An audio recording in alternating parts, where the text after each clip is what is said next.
Now it's time to really hear some history, some interesting stories, some tales of our historic past.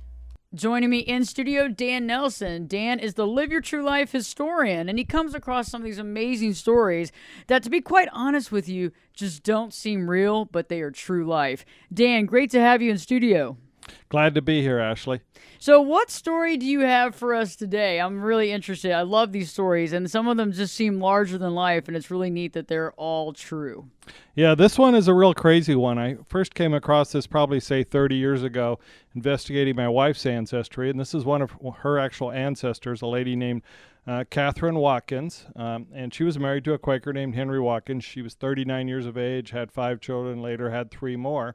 And basically, the summary I came across that she was raped by a slave named mulatto Jack Long, and she, basically wanted him held accountable, and the court ended up finding him innocent.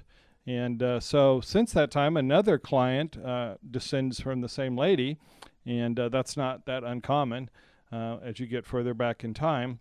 And the actual trial depositions have been transcribed, and I'll just tell you up front, these are the words of the trial testimony. It may sound like 1680s porn, but it was what it was actually the expressions that were used at that time. Just to give you a little background, when it was time to get work done on a farm or a plantation, when it was harvest time or whatever, you had free servants, indentured servants, slaves, male, female, black and white, worked side by side to get things done, and sometimes there was some intermixing. So basically what happened is, Catherine says, I went over to Captain Cox's house, and he was there with his slaves, and as I was coming back, Jack Long, starting from behind a tree, threw me down and stuffed a handkerchief in my mouth, took up my petticoats, and put his yard into me and ravished me. She cried out, and another Negro named Jack White rescued her. So she then didn't report this for a week or two, and she said, well, my husband's Quaker, he didn't want to prosecute, and then she was sick, and her children were sick, so eventually she made it to the magistrate and filed her complaint. So they had people that could possibly give clarity to what actually happened come and do depositions. So one deposition says that when this guy came by, Captain Cox's Negroes were drinking, and then Catherine Watkins was there drinking with them also, and as the Negro Dirk passed by, she took up the tail of his shirt and said, Dirk, you have a good long prick, and did this several times as he passed by her. And then she also was hanging out with Mulatto Jack and commented on him and put her hand on his codpiece, at which he smiled and went on his way to draw more cider.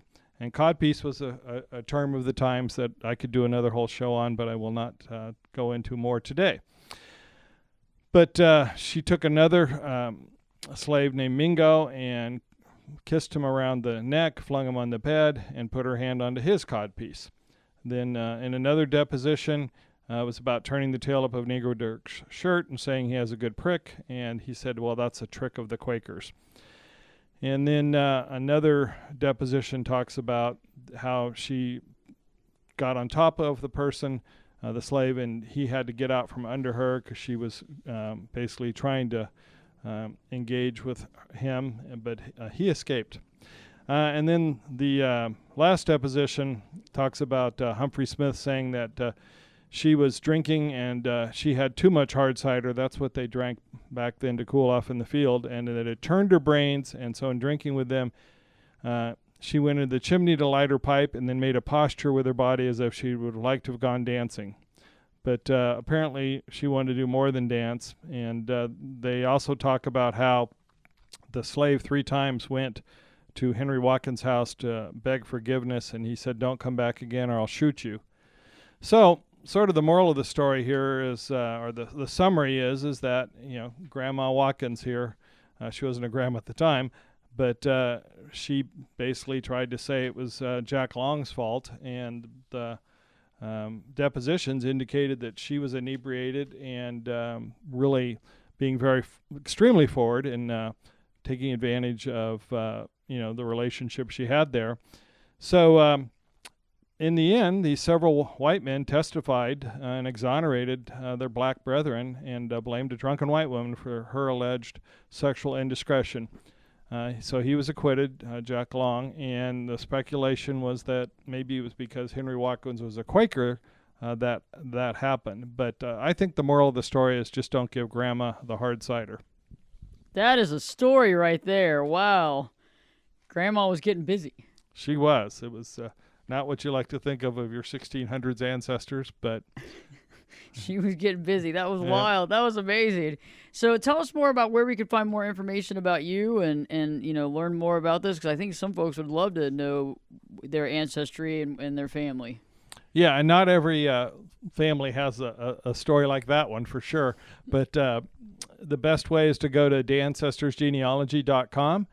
And that's just the word ancestors with a D in front is how you spell Dancestors, and then genealogy. Make sure you spell it right. It can get misspelled. And then you can also go look at our YouTube channel for Dancestors Genealogy. There's a lot of great videos on there, testimonials, how-tos, how to help you. And then just reach out to me. There's contact information on there, and we can talk and figure out next steps. So that's dancestorsgenealogy.com.